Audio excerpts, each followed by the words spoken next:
So we've previously introduced the idea of black holes. The term comes from this gravitational collapse.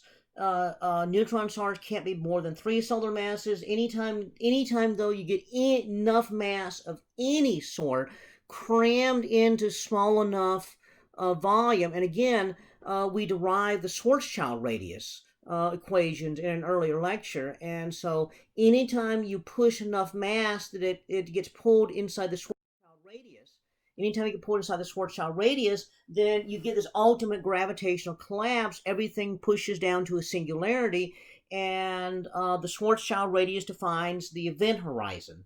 And so inside the event horizon, as we talked about, space is stretched, time is spaced, time is stretched, space and time almost interchange in equations and behavior.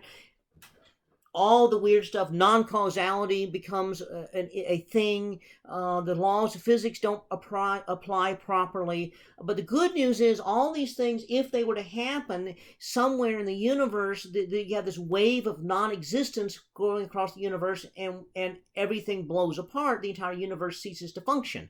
But that can't happen because it happens inside the event horizon. We call it the event horizon because you have to be going faster than the speed of light to get away from there. You cannot go faster than the speed of light. We derived that earlier. And so any of these weird waves of non-causality or non-existence are trapped inside the event horizon and inside this object. And so trying to describe this, it's not even light gets away, and like what's inside the event horizon doesn't behave like it's in the universe anymore. This is what led to the term black hole. John Wheeler was trying to describe this because at a conference of theoretical astrophysics, mathematicians and theorists were explaining how all this stuff works, and reporters weren't getting the mathematics, and the mathematics was way more involved here than we were doing in this class, and so no doubt they were not getting it. In fact, I mean, this pushes it for physics majors, and even PhD physics majors have a difficult time with some of this mathematics. And so this is very difficult stuff. And so he was trying to explain it in simple terms. He said it's like a big black hole in the universe. And so that's where the term black hole came from. But remember, near the black hole, near the singularity, that singularity does weird things to the laws of physics. And so causality doesn't work. The basic laws of physics no longer work at that point. So Roger Penrose comes along and he says, well, in that case, then what happens is that we can define something that we call the law of cosmic censorship. And that is, you can never have a naked singularity. A naked singularity be a singularity that's not hidden by an event horizon. If it's hidden by an event horizon, all the non-causality, the breakdown the laws of physics, the wave of non-existence and disruption of physics that allows the entire universe to cease functioning is trapped inside the event horizon. And so even though all this stuff may be happening by the singularity, singularities inside the event horizon, none of that stuff can make it out, and so the universe is saved. And so this is the law of cosmic censorship. Okay, so space is massively distorted near the black hole. So as you're going close to the black hole, all the effects we talked about before about the curvature of space around the sun are magnified here, exceedingly magnified. Well, it also means another interesting weird thing happens, and that is all the stretching of space, okay, happens. And so the stretching of space makes for all kind of other weird things. And so, but that only happens near the black hole. So if you have the sun, okay, and you're 1 AU from the sun, then it exerts a certain force on you. If you're 1 million miles from the sun, it exerts a certain force on you, more so than 1 AU. If you are 1 million miles from a 1 solar mass black hole, it does exactly the same thing.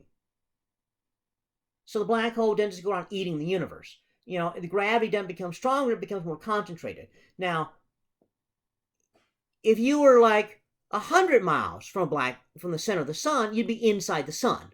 Okay, and so you'd have part of the sun pulling backwards on you, part of the sun pulling one way, so gravity would be less.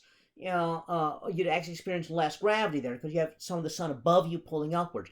But 100 miles from a black hole, it's all still one side of you pulling on you, and so gravity is getting more and more concentrated. So at that point, you're starting to see all these weird gravitational effects occur. So it's only when you're very, very close to the black hole you get these weird gravitational effects. So space is stretched near a black hole. That's what this diagram right here was trying to show you. So, but there's another thing it tries to show you. It's like, you know, if you want to get to here, you don't just go that distance, you got to go around the curve. So to get further into the black hole, you got to go even further, even though that's not really that much farther distance than that first part. So let's look at this another way. So suppose you had a black hole and you're in orbit around the black hole. So you got the black hole right there. And so you're in orbit. Now the distance, suppose you measure the distance around your orbit. You know the distance around an orbit is 2 pi r. Okay, so if you measure the distance out here and it's 2 pi times 40 kilometers, that means you're 40 kilometers from the black hole. Now, if you fly 10 kilometers towards the black hole and you go around, the distance around is going to be 2 pi times 30 kilometers because you're 30 kilometers. 40 minus 10 is 30. So then you fly another 10 kilometers towards it and you go around. And so you would think 2 pi times, 30 minus 10 is 20 kilometers. So, fine. Then you go another 10 kilometers closer, and then you go around. Well, 20 minus 10 is 10, but you would come up with 2 pi times 11 kilometers. So wait a minute. That means that 20 minus 10 is 11. So that sounds weird. So you're 11 kilometers from the black hole, so you fly another 10 kilometers towards it. That's getting dangerously close to it, but when you go around, you realize the distance around is like 2 pi times 5 kilometers. Oh, wait. 11 minus 10 is 5. So now you go another 10 kilometers. So you're 5 kilometers from the black hole, so you fly 10 kilometers towards it, and now you go around, and it's 2 pi times 4 kilometers. And you say, wait, how did that work? I mean, you were 5 away, you flew 10 towards it, you're still now 4 away. So you're 4 away, so you fly another 10 kilometers towards it, and it's 2 pi times 3.5 kilometers. And then you're 3.5 kilometers away, you'd fly another 10 kilometers towards it, and now it's like 2 pi times maybe 3.25 kilometers. So you only got to, so what's happening? Well, what's happening is space is stretching as you go towards the black hole. And the farther you go, the more stretched it is.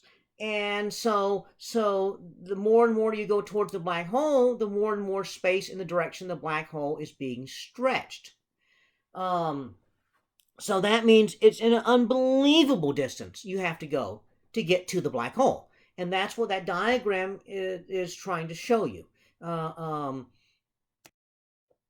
Astrophysicist Kip Thorne talks about if you were to actually fall into a black hole, space is being stretched so much that one end of the spacecraft will be stretched vastly more than the other end of the spacecraft, and he calls this process spaghettification because you're stretched out like a piece of spaghetti. Okay.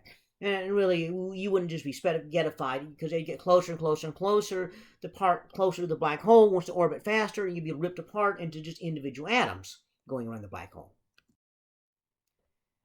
You can't really see a black hole because the black hole bends light. So imagine, a black hole the size of the little green circle in front of this guy's face. What would that look like? Well, classically you might think just a little dark spot there. Well, really it's bending light around it. So if you look at that spot, you wouldn't see the light. You'd see the light from behind your head looking at you. So it would distort the view. So light's bent around a black hole. John Wheeler also introduced the idea that you can describe a black hole by just 3 numbers: mass, angular momentum, and charge. So it has a certain mass that determines the size of it. Angular momentum, everything in the universe has some angular momentum, and so you don't lose angular momentum when you shrink down to a black hole. So the black hole is some angular momentum and then electric charge. And so these properties define your basic black hole. We'll talk more about that coming up, because it turns out the type of black hole we've been talking about is what we call a Schwarzschild black hole. It's one that has no angular momentum. If you have angular momentum, you have to have a little bit different mathematics to describe it. That mathematics was worked out by Roy Kerr, and Roy Kerr worked out the mathematics, and so we call that a Kerr black hole. And so that is the mathematics that describes the space around a rotating black hole, and that will be our very next topic.